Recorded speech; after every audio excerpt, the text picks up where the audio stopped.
Then let us go through the food test. So this is a very important part of the syllabus which will come in your practical paper, and almost every year we find at least one or the two food tests which is coming in your practical paper. So for grade 10 students also it is very important, it's not only for grade 9.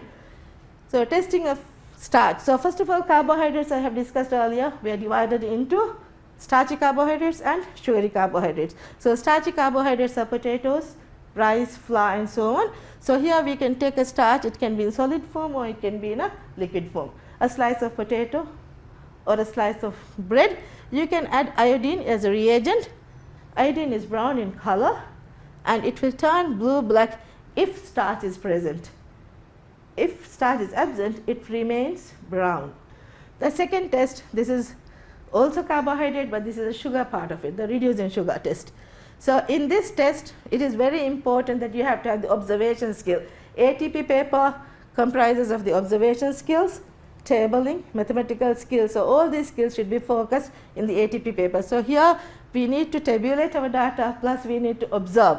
So first of all, we take a food sample. Suppose if you are given a piece of apple or a tomato and ask you to find the sugar content, you cannot put the apple inside the test tube and then find the thing. So first you need to grind it. Why are we grinding it? We are grinding or crushing it in order to release the cell contents. So once the cell contents are released, you will filter it, make it into a solution. And to the known volume of solution, you will add into a test tube. Into the test tube, you will be adding the Benedict solution. Benedict solution is blue in color. Then once you add it, you shake it and place it in a water bath. Why are we not directly heating the test tube on the fire? Why? It can crack. So therefore, to safety measures, we will be heating in a water bath. So once we heat, you will closely observe the blue color will change first into green, then it will change into yellow, orange and brick red if reducing sugar is present. If not, it remains blue. The color intensity of that depends on the amount of sugar present in the apple. This is the color change you can see. Original color is blue. So whenever we write the answer for the color change, we should always write it changes from blue to red or blue to yellow. If you just say it changes to red, you will not get the mark. So starting color, this is the original color of the Benedict solution is blue. So it should change from blue to red or blue to yellow, whatever. The next test is protein. Protein test, we need the sample. Protein also mostly we will be testing in solution form. If it is milk, it is fine. You can test it very clearly with the burette solution, which is also blue in color. Just add a drop of it, shake it well, it comes to violet or lilac color. But if it is a solid food, for example, a piece of meat or fish is given, if you put in a test tube, it's not going to change the color. So you need to grind it to release the cell contents, filter it so there should be no residue. Into that you will be adding burette solution. Then you will just shake it well, but since the meat also has a reddish color, it's very difficult to observe it. So you can use a hard white paper at the back behind, holding behind it, so the color observation is changes. So if it changes from blue to violet, it indicates protein is present. If it remains blue, that means there is no protein present. Then test for lipids. Here we can take liquids or solids, that is butter or oil, whatever, right? And these are not soluble in water. So we take a dry test tube. You must have seen if you put oil in a hand and put little water, it becomes cloudy. So therefore we don't use water initially. So we start with a dry test tube. We add the fat and into that we add ethanol, because ethanol dissolves fat, it is soluble. You must have seen when we play with oil, anything of those things, we cannot remove with water. So we use any of the spirits to remove the oil because it dissolves in that. Then once you shake it well, then you add a drop of water, few drops of water. It forms a white cloudy emulsion, right? That means fat is present. If it remains clear, that means no fat is present. The last test on the food test, we are talking about vitamin C. Now here we need DCPIP solution, that is the indicator which we are going to start, that is blue in color. So we will have test tubes filled with this, and then if you are given fruit juices, you will be having fruit juices and you will be adding drop by drop of these into the DCPIP solution, and you will observe the color changes.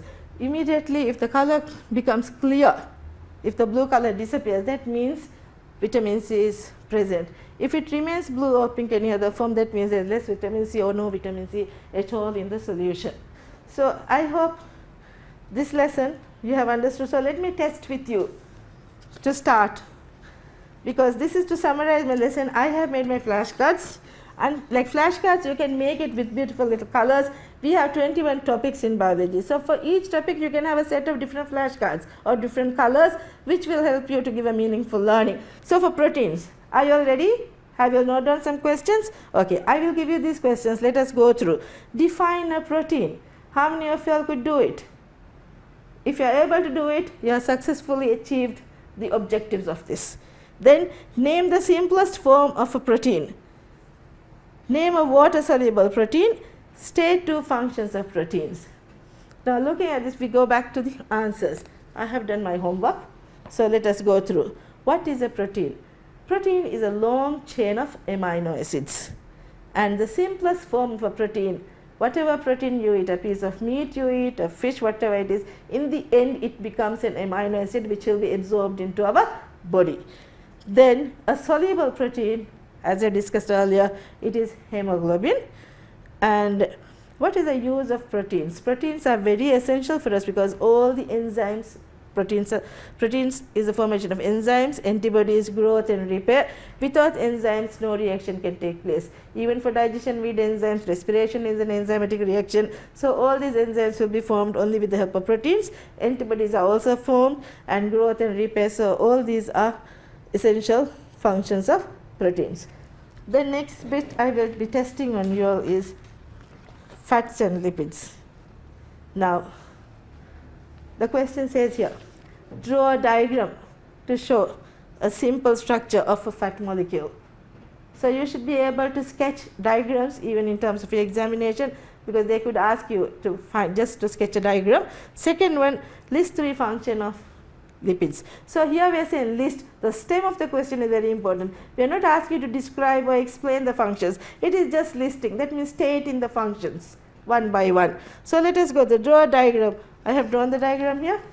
You can see the glycerol molecule attached to three fatty acids, and then the list only listed source of energy, making cell membrane as an insulation. You need not explain it, because here the question says only listing. Then let us go through the carbohydrate test here. The first question I have showed you, but we did not discuss that time. So how will you test the sugar content in a piece of apple?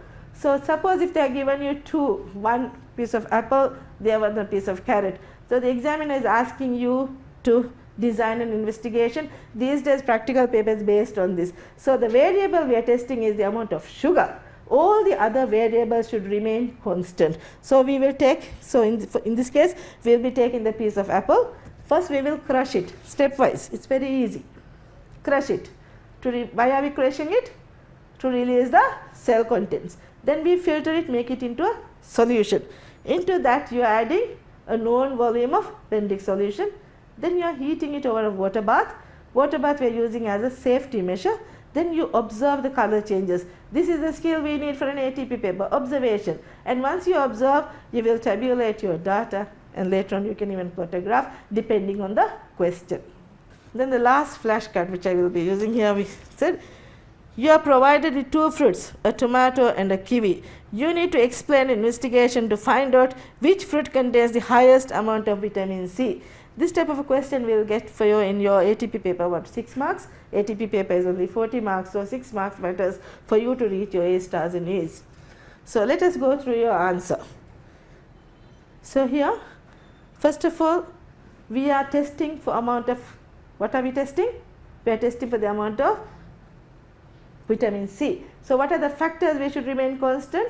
The size, the mass of the two fruits. We can't take one whole kiwi and a small bit of apple. So we should make the constant mass. So both of them the equal weight. And then we also should keep of the same maturity. One can't be a ripened fruit and one cannot be an unripened fruit at one stage. So we need to keep at maturity. So all these factors, other factors other than the variable we are testing, should remain constant.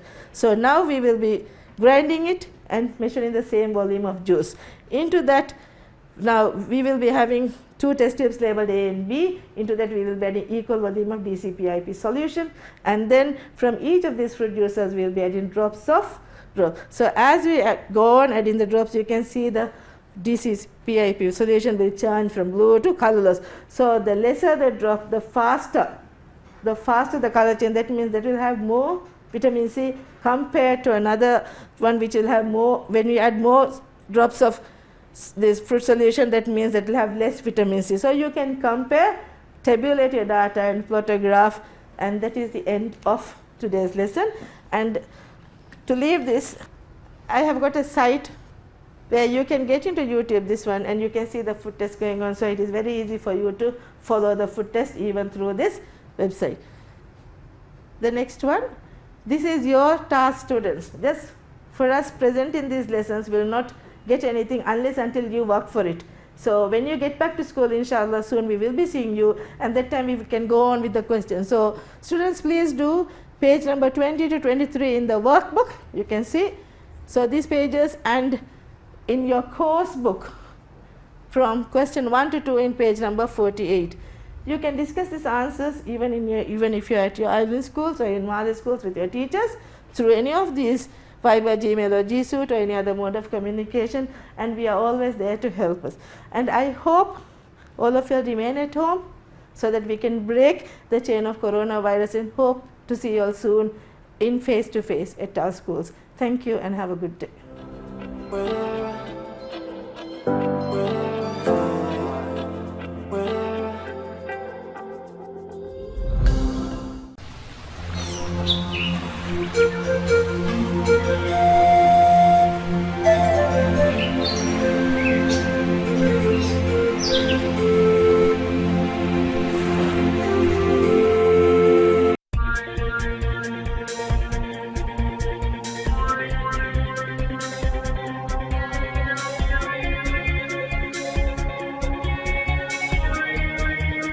हमारा specific guideline है कि confirm case आलोचना करते हैं contact एक असला है मुन्नस पुरान निहार बाजी कन्फर्म केस है कि फेस टू फेस कुरिमाती का 500 मीटर वरन गिने मी पुर में की कॉन्टेक्ट है तो ए रूम में गदे गड़ी रवंग में की कॉन्टेक्ट प्लेन का दातुर कराए ए रोएगा कुरिमाती है ना फातुर रोएगा पुर में की कॉन्टेक्ट एक हम को even said that confirm case है आलोचना में तो कन्फर्म केस नहीं तो आलोचना में तो सीरियस केस नहीं तो सीरियस केस तो होगा वेजियाम मिसाल का न्यूमोनिया में हिद्दा केस वेजियाम स्प्रेड वेदाने फंसे हैं माहौल यही मिहोना मिहर मिसाल का माइल्ड सिम्टम्स और सीरियस सिम्टम्स का भी डिजीज स्प्रेड वावर तफात हुए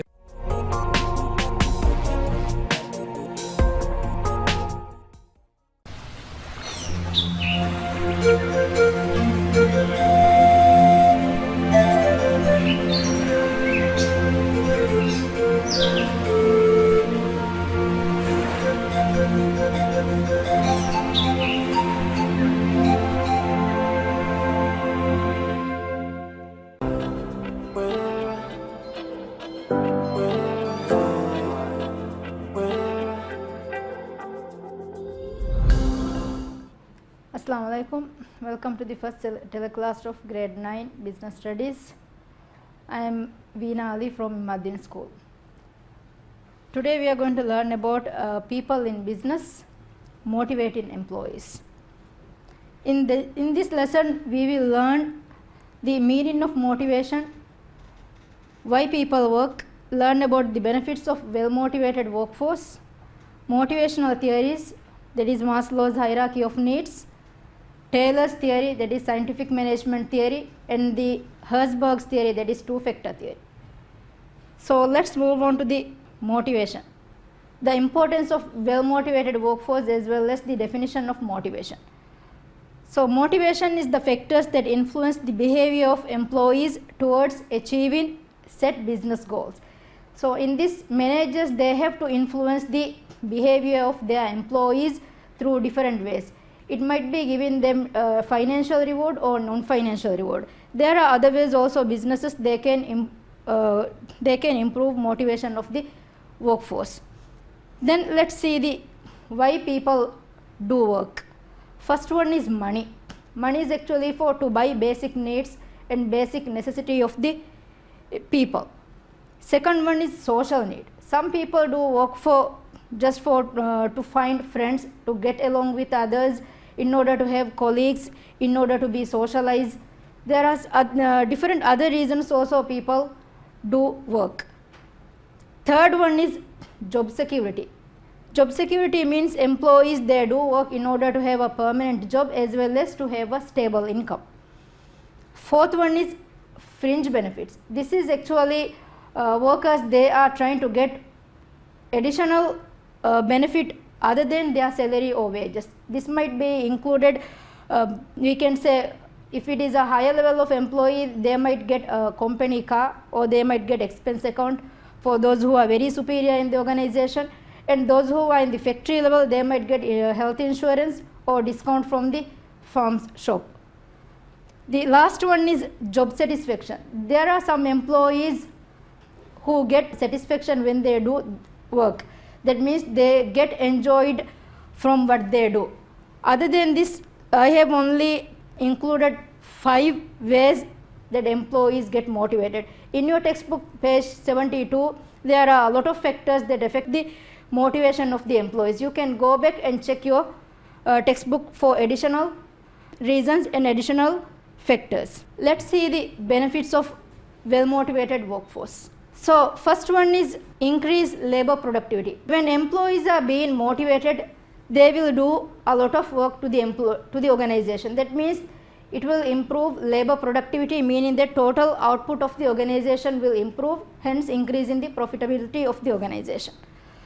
Next one is ensure a low rate of absenteeism. When managers keep their employees motivated, employees, they will be attending the organization. They will not take any leave and they try to improve the productivity of the organization. So this will make the employees to make the quality of goods within the organization. Next one is it also reduce the labor turnover. Here labor turnover reform is the number of employees or the percentage of people who are leaving the organization. If the employees are demotivated, then employees, they will find other ways, or those companies who are providing them larger salaries than this company, or those who provide more benefit than this company. So if the employees are motivated, then there will be less labor turnover, meaning they will retain in the organization. If they are unhappy or dissatisfied, they will leave the organization. Next one is better quality goods and services. As I have mentioned these 3 points, combination of these 3 points, it will overall increase the quality of the goods and services provided by the organization. Hence all these 3 leads to managers to improve the company's objectives overall, and it also helps the managers to set the target goals and to achieve those objectives. Then here comes the motivational theories. The first one is Maslow hierarchy of needs. Second one is Taylor's scientific management theory. Third one is Frederick Herzberg's two-factor theory. First we will look in detail of Maslow's hierarchy of needs. Let's see what Maslow says about motivational theories. Okay, here is the pyramid of Maslow hierarchy of needs. First we will look in detail what normal employees, what normal people need in their real life. First one is physical needs. So physical needs here, it is water, shelter, food, clothing and rest. So these are the basic need for all human beings. The second one is safety needs. Safety needs here means health and safety, job security, free from threats. Third one is social need. Social needs, employees, they need friendship, accepted belongings, also they need trust from others. Fourth one is esteem needs. Esteem needs include respect from others as well as recognition like promotion, those things. The last one is self-actualization. That means all the employees or all the people, they need to reach their maximum potential. So let's relate these 5 steps into an organization, what employees actually need in the organization. Here first we are talking about the physical needs. For physical needs, an employee, first they are employed in the organization, they need wage or salaries. So managers, they have to make sure that employees, they get adequate wage or adequate salary in order to be motivated. So when they are satisfied, when they are fulfilled with the basic need, then they will go to the second level, that is safety or security need. From here they will ask for the job security. For example, they might have given a temporary job. So from here managers, they have to make sure that employees, they have given a permanent job, so that employees feel that they have a permanent job or job security, so that they will get stable income from the organization. Then the third one is social need.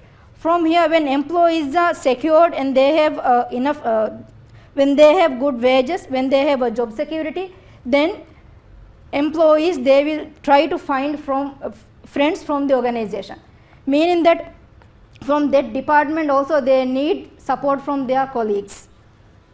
Next one is esteem needs. Esteem needs include recognition. So when they do a particular job, when they do a recognized job, then that particular employee needs recognition from their employees, they need support from their employees. Then the last one is self-actualization. Here self-actualization means that particular employee, they want to reach a particular goal, meaning that being a manager or being a supervisor in a particular area, in particular department. So these are the major 5 levels in Maslow hierarchy of needs. So students, you have to know that from the beginning of an employee, they have to start from the physical need, from the beginning, in order to reach the self-actualization. According to Maslow hierarchy of needs, we cannot start just from the social need or just start from safety need. According to Maslow's theory, it means we have to start from the beginning, from the baseline of this pyramid. So accordingly, it will go from as it is.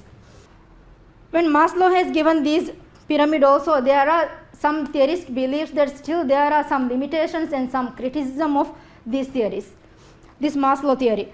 The criticism is actually the employees or the managers, they might not be able to understand where the particular employee is in, or where the particular employee needs most. For example, some employees, they might need wages as an esteem need. That means they will be fulfilled by giving wages, their esteem need is fulfilled. Some employees, they want to be rich. So to be rich, they need more wages. So their esteem need is covered in that area.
Next one is F.W. Taylor's scientific management theory. In this theory, Taylor actually concerned about the fastest way to reward the employees or to make the workers to work more faster.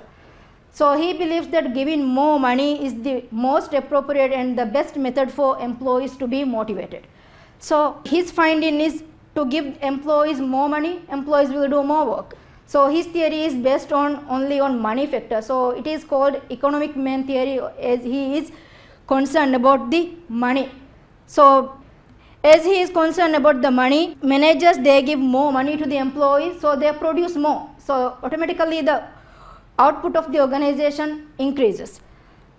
So the piece rate method paying employees for each unit produced. Here means from this theory, managers or other theories, they also found that piece rate, they have introduced this piece rate system. Students, you will learn this piece rate when we take the next lesson. Here piece rate means when employees are paid, when the number of products that they are being produced. So the more they produce, the more they get income.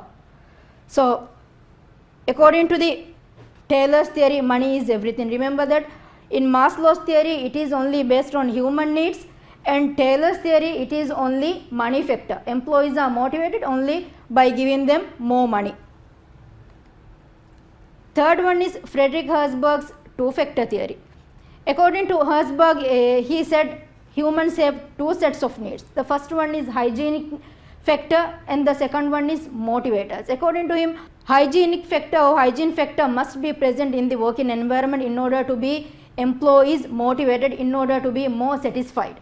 So according to him, the hygiene factors are the factors that must be present in the workplace to prevent job dissatisfaction.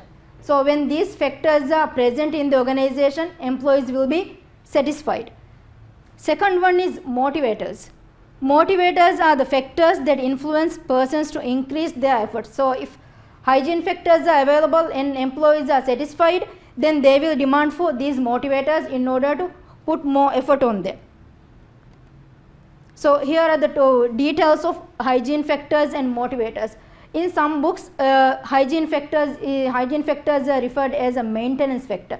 It is because some organizations, these factors, working condition, relationship with others, salary or wages, supervision, company policies, and these factors can be maintained, and these factors, they can bring amendments to these factors. That's why they call it is a maintenance factor. So first one, working condition. So employers or the managers, they must provide employees a good working condition, better working condition, including washing facilities, toilets. It must be clean and it must be able for workers to work better. Second one is relationship with others. After getting the job, employees, they need to find friends, they need their colleagues' support, they need them to be in particular group, they need them to be treated fairly, they need them to be trusted. Third one is salary or wages. So if employees are getting more salary or more wages, they will be satisfied. Fourth one is supervision. So supervision means employees must be monitored regularly. If we are not monitored the employees regularly, means they will be careless and will not do the job accordingly.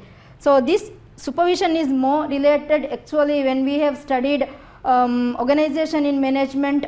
In this chapter we have studied 3 types of leadership styles. So those 3 types of leadership style include autocratic, democratic and laissez-faire. So depending on the leadership style of the manager or the employer, the supervision will go accordingly.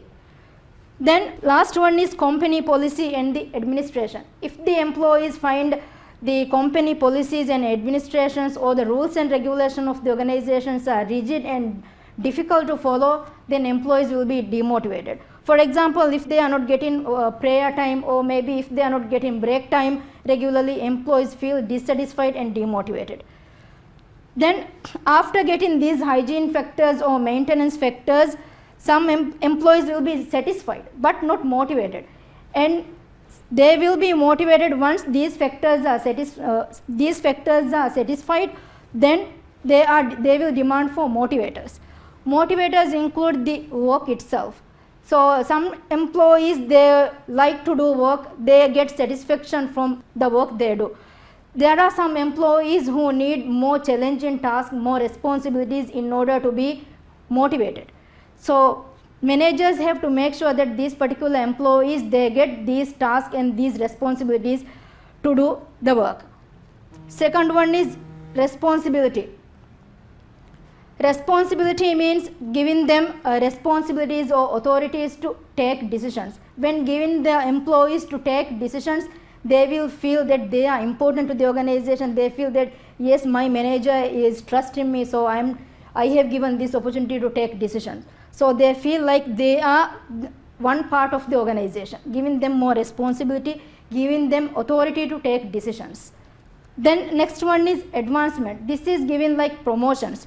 When employees are given promotion, they feel that yes, we have completed this particular job and we are recognized. Then next one is achievement. This is the feeling that employees feel that they have accomplished a particular task. So after getting this achievement, then managers or the organization, they must recognize what employees have done. So these are the motivators. So according to Herzberg's theory, hygiene factor must be present, as well as there must be motivators to motivate the employees. These 2 factors must be present there. The important thing in this one is management or managers, they can fulfill 1 or 2 factors of hygiene factor, as well as they can provide 1 or 2, 3 motivators to the employees in order to make them motivate in the organization. So in this chart it shows employees are dissatisfied and demotivated. If the employees are dissatisfied and demotivated, that means they will not do any task. They feel that they are doing repetitive tasks. They feel that they are not important in the organization. They feel that they are worthless. So if the managers find those kind of employees and they find they are lazy, not doing any task, then management, they can include or they can provide hygienic factors. Hygiene factor means that giving more salary, improving their working condition, then can have good relationship between the employees. So those things can be included. So when these hygiene factors are given, employees are not dissatisfied but are not motivated. So when hygiene factors are given, they are not dissatisfied, meaning that they are satisfied but still not motivated. In order to make them more motivated, in order to make them more committed, more productive, then businesses, they have to provide motivators. Those are the factors like achievement, recognition, the work itself, giving more responsibilities, those things. So after putting these motivators, then employees are satisfied and motivated. So both hygiene factors as well as the motivators are equally important according to Herzberg's 2-factor theory. So to conclude the lesson, I will give you the summary of the lesson.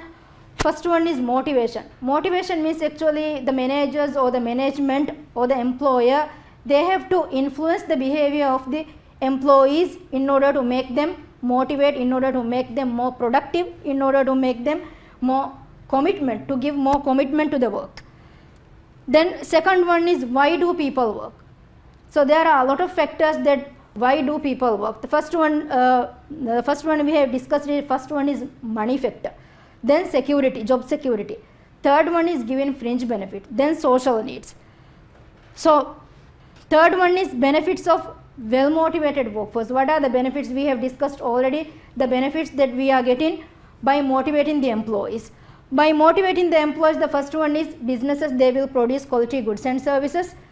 Then by providing quality goods and services, the business image will improve, reputation of the organization will improve, more customers they will get. Then the other benefit is, so it will reduce the absenteeism of the workforce, meaning that employees will like to go the organization, they feel that they are a part of the organization, one particular, they belong to that organization, those things will be happen. Third one is it also improve the labor productivity, meaning that they will produce more goods and services to the organization. Overall output, overall services that they are producing in the organization will improve with the quality. Then the next one is motivational theories. Already we have discussed, students, you have remember the three theories, that is Maslow hierarchy of needs, second one is Frederick Taylor's scientific management theory, third one is Frederick Herzberg's 2-factor theory. So these three theories, students, you must learn and you must know how you have to apply this in questions. For example, in a past paper question, or your teacher might have given you, do you think money is the main factor to motivate the employees? Justify your answer. How you are going to write the answer?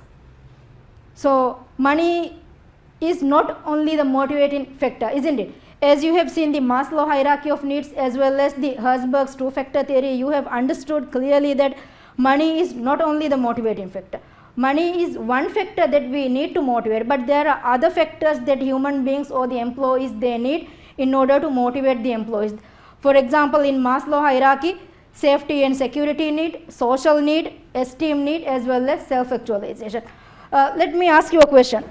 For example, world renowned businessmen like the famous entrepreneurs, we can say like the Asia's the biggest businessmen like Jack Ma. Do you think their son or daughters will be motivated by money? I don't think, right?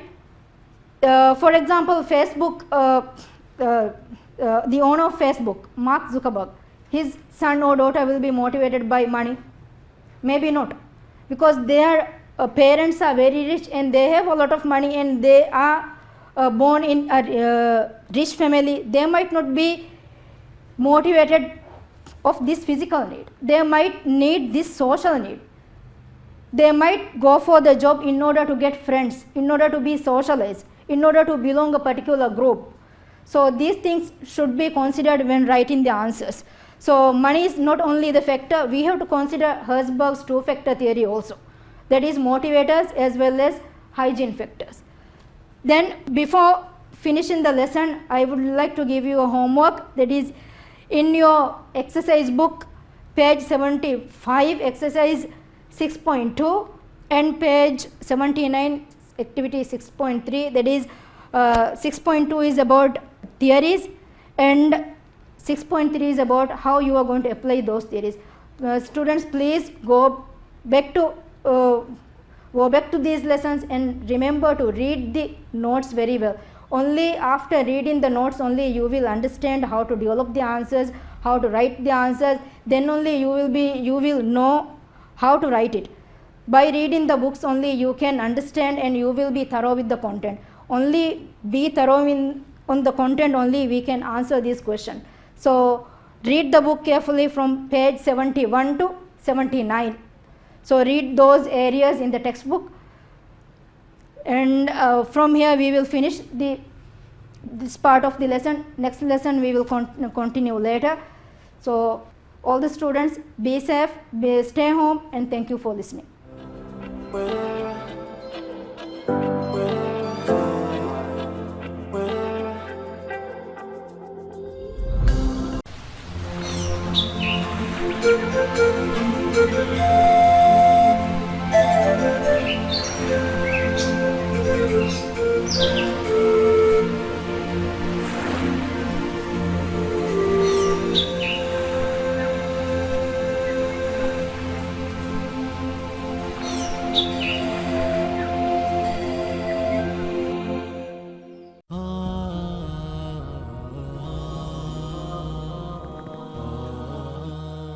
Bismillahirrahmanirrahim.